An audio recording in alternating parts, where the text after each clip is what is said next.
12 তারিখের এই নির্বাচন নির্বিঘ্ন হোক, সুন্দর হোক এবং গ্রহণযোগ্য হোক।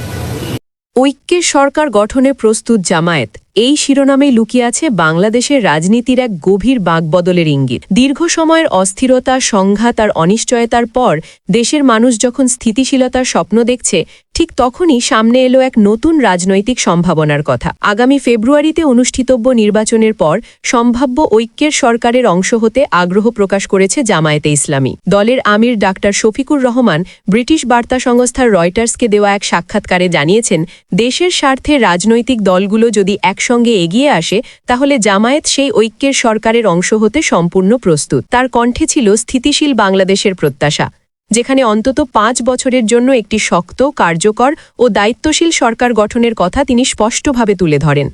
ডাক্তার শফিকুর রহমান বলেন, দলগুলো যদি ঐক্যবদ্ধ হয় তাহলে একসঙ্গে সরকার পরিচালনা করা সম্ভব। ইতিমধ্যেই জামায়াত এ বিষয়ে কয়েকটি রাজনৈতিক দলের সঙ্গে আলোচনা চালিয়ে যাচ্ছে। সাম্প্রতিক জনমত জরিপগুলোতে উঠে এসেছে আরেকটি গুরুত্বপূর্ণ তথ্য, প্রায় 17 বছরের মধ্যে প্রথমবারের মতো জামায়াতে ইসলামী নির্বাচনে বিএনপির খুব কাছাকাছি অবস্থানে রয়েছে। 17,50,00,000 মুসলিম জনসংখ্যার দেশে এই চিত্র দলটির মূলধারার রাজনীতিতে শক্তিশালী প্রত্যাবর্তনের ইঙ্গিত দিচ্ছে। একসময় বিএনপির সঙ্গে জোট সরকারের অংশ থাকা জামায়াত এবার নতুন বাস্তবতায় নিজেদের অবস্থান স্পষ্ট করছে। ডাক্তার শফিকুর রহমান জানিয়েছেন, যে কোনো ঐক্যের সরকারের কেন্দ্রীয় লক্ষ্য হতে হবে দুর্নীতি বিরোধী কর্মসূচি। প্রধানমন্ত্রী নির্বাচনের ক্ষেত্রেও তিনি স্পষ্ট, সবচেয়ে বেশি আসন পাওয়া দল থেকেই প্রধানমন্ত্রী আসবেন, আর জামায়াত যদি সংখ্যাগরিষ্ঠতা পায় সে সিদ্ধান্ত দলীয়ভাবেই নেওয়া হবে। শরিয়া ভিত্তিক শাসনের পক্ষে থাকলেও সাম্প্রতিক সময়ে জামায়াত নিজেদের রাজনৈতিক আহ্বান আরও বিস্তৃত করার চেষ্টা করছে। গত বছরের অগাস্টে তরুণ নেতৃত্বাধীন অভ্যুত্থানের পর দলটির রাজনৈতিক পুনরুত্থান নতুন গতি পায়। এরই মধ্যে নির্বাচনের আগেই আওয়ামী লীগ নিষিদ্ধ হওয়ায় রাজনৈতিক সমীকরণ আরও বদলে গেছে। আন্তর্জাতিক প্রেক্ষাপটেও জামায়াতের অবস্থান নজরকাড়া।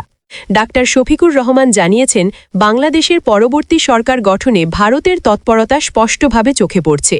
তিনি ভারতের একজন কূটনীতিকের সঙ্গে বৈঠকের কথা স্বীকার করে বলেন, সম্পর্ক উন্নয়নের কোনো বিকল্প নেই। একই সঙ্গে পাকিস্তানের সঙ্গে ঐতিহাসিক সম্পর্ক থাকলেও জামায়াত ভারসাম্যপূর্ণ পররাষ্ট্রনীতি চায়। কোনো এক দেশের দিকে ঝুঁকে নয়, সবার সঙ্গে সম্মানজনক সম্পর্ক গড়ার বার্তা দেয় দলটি। রাজনৈতিক বিশ্লেষকদের মতে জামায়াতের এই অবস্থান দেশের রাজনৈতিক মানচিত্রে এক নতুন অধ্যায়ের সূচনা করতে পারে। আগামী নির্বাচনের রায় বলে দেবে এই ঐক্যের ডাক কতটা বাস্তবে রূপ নেয় এবং বাংলাদেশের কাঙ্ক্ষিত স্থিতিশীলতায় তারা কতটা ভূমিকা রাখতে পারে।